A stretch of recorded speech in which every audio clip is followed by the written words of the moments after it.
Një tjetër lajm i mirë për të ndarë me ju sot, veçanërisht për shumë familje që përfitojnë sipas ligjit kompensimin financiar nga shteti për pronat e tyre.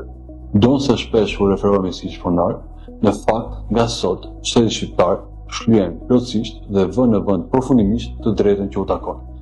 Sapo miratuam listën me plot 3527 subjekte, të cilët kompensohen përfundimisht nga Agjencia e Trajtimit të Pronave për pjesën e mbetur prej 30%.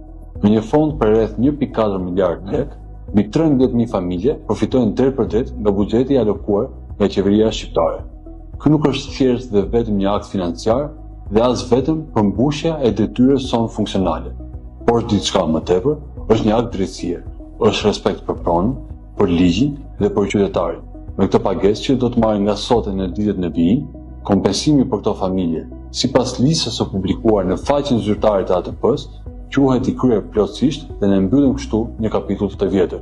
Njëkohësisht, jemi të vendosur të vijojmë angazhimin ton të palëkundur për ta përmbyllur procesin e kompensimit ndaj të gjithë pronarëve. Kam kërkuar nga Agjencia e Trajtimit të Pronës të ecë sa më shpejt në këtë proces, me transparencë dhe në respekt rigoroz të ligjit, duke përmbushur kështu detyrimin që ne kemi karshi pronarëve të tjerë dhe sigurisht si pjesë e angazhimit ton për standardet evropiane, për një shtet të së drejtës dhe për një të ardhme ku prona, ligji dhe liritë themelore janë të shenjta.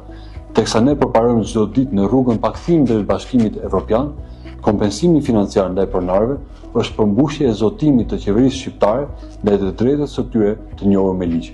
Faleminderit dhe gëzuar.